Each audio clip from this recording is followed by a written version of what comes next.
Se sintió desde la región de Coquimbo al Maule. Nuevamente un sismo y nuevamente los temores que se presentan comúnmente en nuestro país. Todo ante los anuncios, algunos avalados científicamente y otros que aparecen como innovaciones.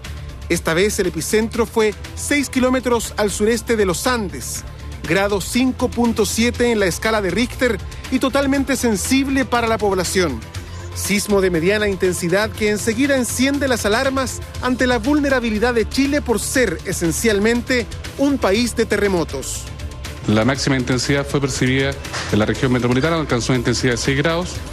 La localización del sismo se ubica a 6 kilómetros al suroeste de los Andes, con una magnitud de 5.7 grados de acuerdo a los datos proporcionados por el Servicio Sismológico Nacional. Siempre es importante mencionar, por parte del TOA, alrededor de los 8 minutos de ocurrido el sismo, se descartó cualquier probabilidad de tsunami para las costas de Chile.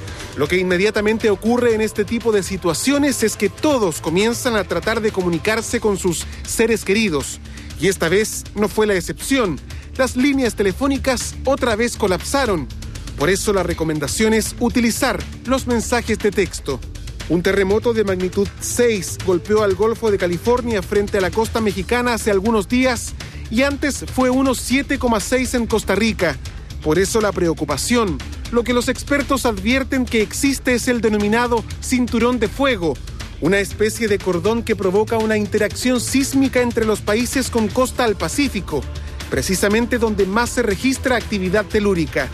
Por eso el constante temor y surge permanentemente el cuestionamiento de si estamos o no listos y preparados para algo mayor, para no quedar otra vez tan vulnerables como ocurrió el pasado 27 de febrero de 2010. Falta de información, desconfianza en nuestros mecanismos de predicción. Lo cierto es que un nuevo sismo, esta vez 5,7 en la zona central, nos hace recordar que en Chile siempre tenemos que estar pendientes. Bueno, la ONEMI advirtió que podrían haber algunas réplicas de este sismo de hoy porque fue de mediana intensidad, pero medio grandecito en realidad, y por consiguiente no sería extraño réplicas en todo caso menores a la que se sintió esta tarde en la zona central. Bueno, aprovechemos de preguntarle de inmediato a los especialistas. Estamos a través del móvil con Sergio Barrientos, sismólogo de la Universidad de Chile. ¿Cómo estás, Sergio? ¿Qué tal? Muy buenas noches. Bueno, lo primero, con un sismo de esa magnitud 5,7, ¿se registran réplicas? ¿Las podemos percibir? En realidad uno esperaría réplicas después de un terremoto de esta magnitud en otras condiciones, ¿eh? En general estos terremotos, que son sismos de mediana profundidad, en realidad nosotros técnicamente le llamamos profundidad intermedia, ocurren alrededor de 94, 95 kilómetros de profundidad. Curiosamente tienen muy pocas réplicas, al igual que los terremotos profundos, tienen réplicas que son, prácticamente decaen muy rápidamente. Y en este caso no hemos encontrado réplicas de este terremoto. Es una característica de este tipo de temblores. Si este mismo magnitud 5.7 hubiese ocurrido en la zona de contacto entre la placa de Nazca y la placa sudamericana, en el contacto entre ellas, tal como ocurrió el 27 de febrero, sí habríamos tenido mucho más réplicas. Pero en este caso... Sí. Profesor, no la ONEMI había señalado en una declaración que había posibilidad de réplica.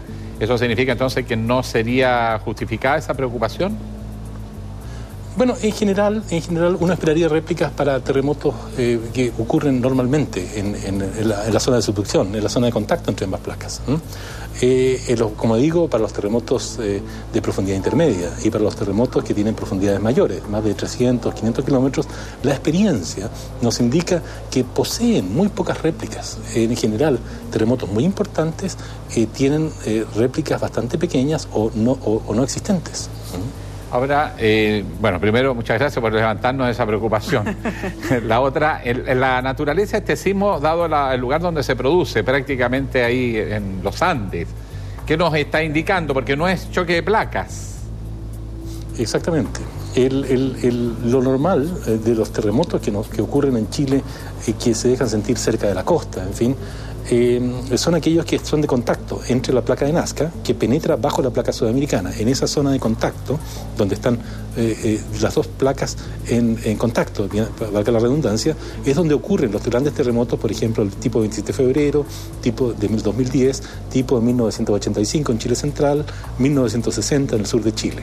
Esos son los típicos de terremotos que ocurren de contacto. Ahora, este temblor que ocurrió hace unas pocas horas atrás, ocurre al interior, si esta es la placa de Nazca que penetra bajo la placa sudamericana, ocurre al interior de la placa de Nazca.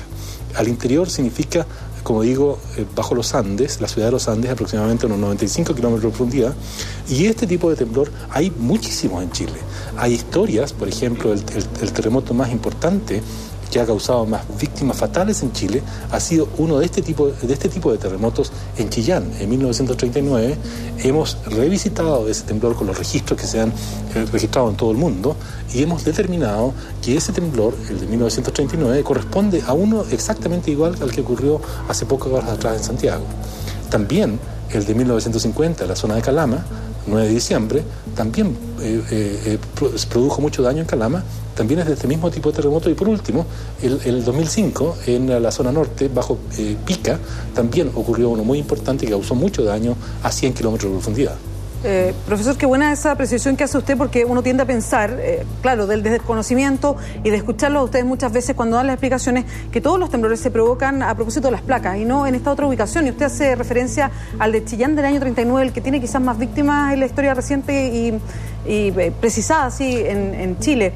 Yo le quería preguntar, bueno, lo veíamos recién en la imagen, esta imagen virtual del famoso cordón de fuego del Pacífico, ¿no?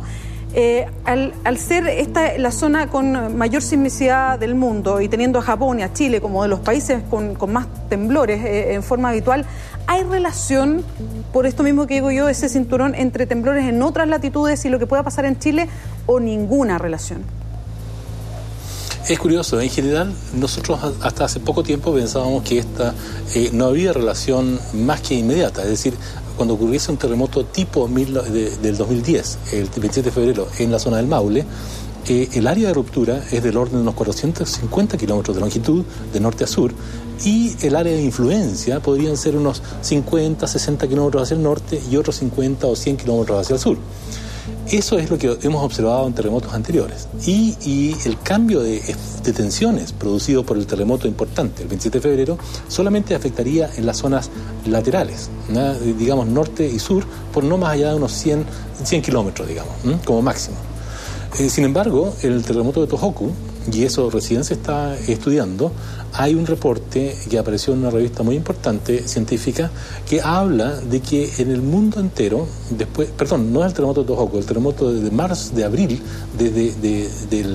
del año 2012, en la zona de Sumatra, frente a la zona de Sumatra, donde ocurre un terremoto de esta naturaleza. No es un terremoto de subducción, sino que un terremoto de rumbo, de fallamiento de rumbo, en el interior de la placa australiana, indo-australiana.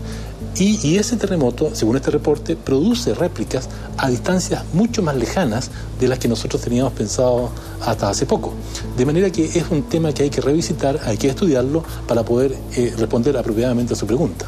En ese caso, profesor, dado la ubicación de Chile está la zona del cordón, ¿no es cierto?, de fuego del Pacífico, pero por lo sísmico que resulta también las localidades que están al frente de nuestro territorio, cabría, por lo tanto, tener alertas razonables cuando hay sismos de gran intensidad, no solo los bordes de placas, sino hacia el interior, en los países que forman este cinturón de fuego.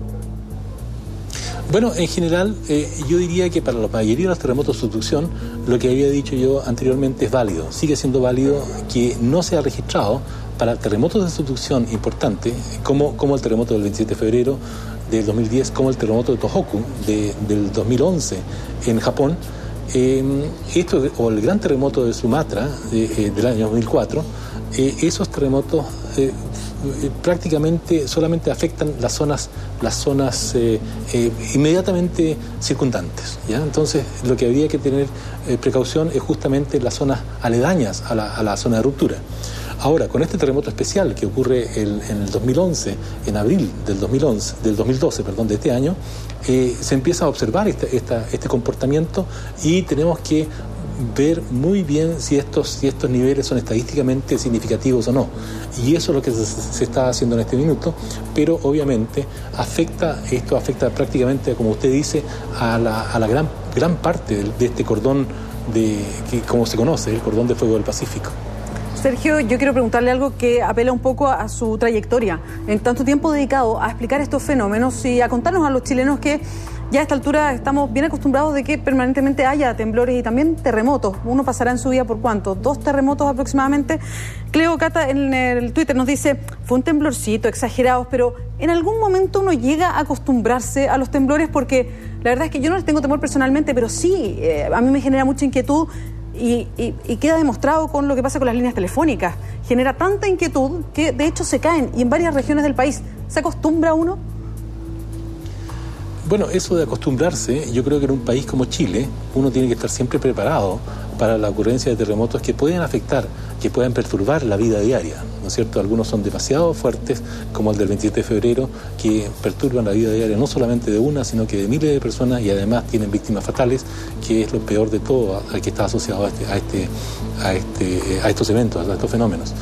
El hecho de que por cada terremoto de magnitud 8, digamos, haya alrededor de unos 10 de magnitud 7 y unos 100 de magnitud 6, y los de magnitud 6, como el que acabamos de percibir hace pocas horas, que es magnitud 5.7, de esos hay muchos en Chile. Yo diría que si hay del orden de 10 a 50, probablemente en nuestro territorio nacional. De manera que uno no va a percibir este tipo de temblores en algún momento del año, en alguna región del país.